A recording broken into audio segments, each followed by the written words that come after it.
रचना शर्मा जी, चेन्नई से। और राधे राधे बाबा जी। राधे राधे महाराज जी, आपके चरणों में कोटि कोटि प्रणाम। महाराज जी, मुझे सर्वश्रेष्ठ परमार्थिक साधक बनने के लिए कौन कौन से गुण होने चाहिए और मुझे सर्वोत्तम शिष्य बनना है आप? सबसे सबसे पहला गुण होना चाहिए कि हम में कोई गुण ही नहीं है।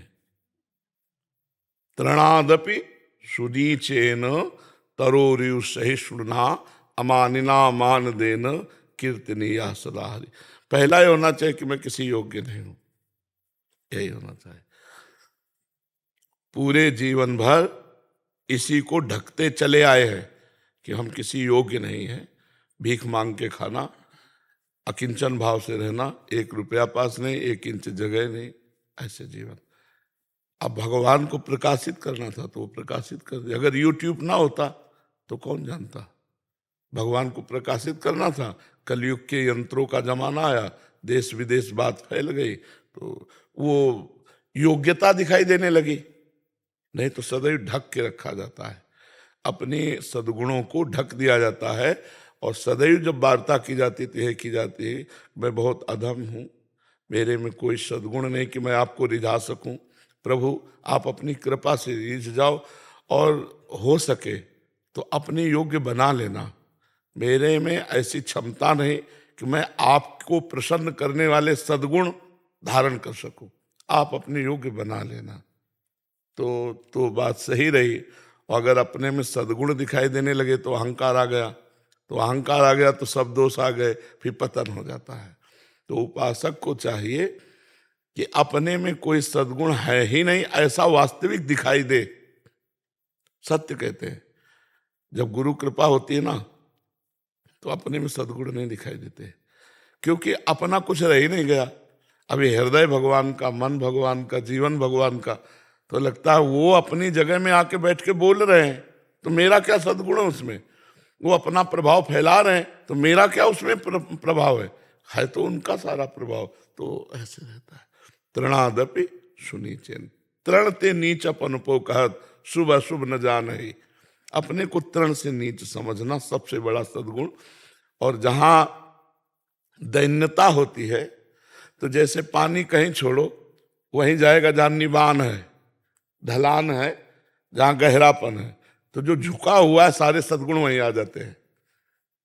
जो दैन्य है, सबको अपने से श्रेष्ठ समझता है, उसमें सारे सद्गुण आ जाएंगे दैवी संपदा के। और जो अपने में कुछ गुणों को लेकर अभिमान करता है तो सारे दुर्गुण उसमें आ जाते हैं। तो हमें लगता है सद्गुरु और इष्ट को प्रसन्न करने के लिए सबसे बड़ा गुण है कि मेरे में कोई गुण है ही नहीं। देखो ध्रुवदास जी महाराज इतने बड़े महान रसिक संत हैं, वो किशोरी जी से कह रहे हैं, सबे अंग गुण ही न हो ताको जतन न कोई, एक किशोरी कृपाते जो कछु होई सो होई। मैं समस्त अंगों से गुणहीन हूं, मेरे में कोई साधना का अंग नहीं कि हे किशोरी जो आपको मैं प्रसन्न कर सकूं। अब तो भरोसा केवल आपकी कृपा का है। और कितने बड़े महापुरुष हैं कि 42 लीला जैसे ग्रंथ की रचना की। महान अद्भुत रस सिंधु है 42 लीला। कह रहे सबे अंग गुणहीन हो ताको यतन न कोई, एक किशोरी कृपाते जो कछु होई सो होई। सो कृपाति सुलभ नहीं ताको कौन उपाओ, चरण शरण हरिवंश की सहज ही बन्यो बनाओ। बोले वो किशोरी की कृपा भी ऐसे थोड़ी होती है। बोले जब हरिवंश महाप्रभु की शरण में हो जाए, चरणों का आश्रय ले ले तो फिर कृपा का अनुभव हो जाता है। सारे अच्छा जैसे सद्गुण है सत्य बोलना, अब देखो बोल के, पवित्र आचरण देखो करके, अल्पाहार देखो करके, कम निद्रा देखो करके, पूर्ण आत्मसमर्पण देखो कर, कुछ नहीं होने वाला, अपने से कुछ नहीं होने वाला। क्या होने वाला है, हम अगर कुछ करेंगे तो हम बिगाड़ सकते हैं, इससे ज्यादा कुछ नहीं कर सकते। तो हे प्रभु, हे गुरुदेव, आप करा लीजिए, आप हमसे करा लीजिए, तो अहंकार नहीं आएगा और हमारी साधना बहुत जोर की चलेगी। अगर ये कि मेरे में सद्गुण है तो फिर पतन हो जाएगा, ये पक्की बात है। परमार्थ में ऐसा है। महाराज जी, कौन सी सेवा सर्वश्रेष्ठ है, तन या मन या धन की? हमारा है ही नहीं तो सेवा क्या है? हमारा सिद्धांत जो हम वर्णन कर रहे हैं, हम बिके हुए दास हैं। जब हम मकान बेच दिया तो इसमें खिड़की श्रेष्ठ है कि दरवाजा श्रेष्ठ है कि आंगन श्रेष्ठ है, ये हमारा विषय नहीं रहा। तनुवांग मनोभिरमले सुहम तविवासिता, ये शरीर, ये वाणी, ये मन और मैं स्वयं आपका बिका हुआ दास हूं। खत्म खेल रहे।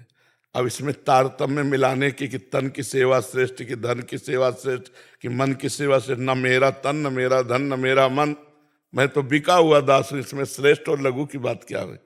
शरणागति की। अब अलग होकर बात करके कि कौन सी सेवा श्रेष्ठ है, तो इसमें सेवा में पहुंच ही नहीं होगी अलग होके।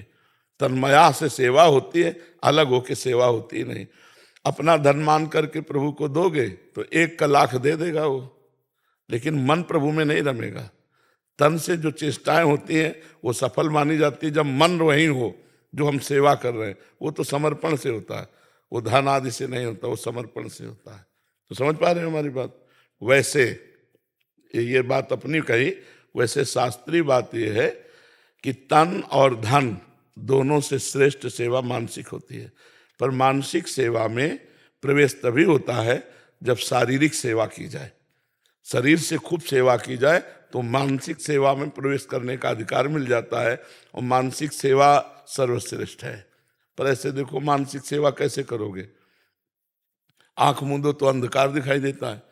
जब सेव्य नहीं आए, मान लो ऐसे प्रिया प्रीतम सामने आ गए तो शुरू कर दी सेवा। अब जब सेव्य नहीं आए तो सेवा किस बात की?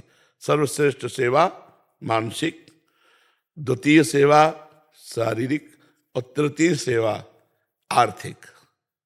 अब शरीर से नहीं कर सकते हो, मन नहीं लग सकता, जीवन भर मेहनत की, रुपया कमाए हो, गौ सेवा, संत सेवा, भगवंत सेवा में लगा दो। नहीं, सबसे श्रेष्ठ है मानसिक सेवा। और वो जो बात पहले कही वो शरणागति की कही कि हमारा कुछ है ही नहीं तो क्या सेवा, हम तो बिके हुए दास है। जी।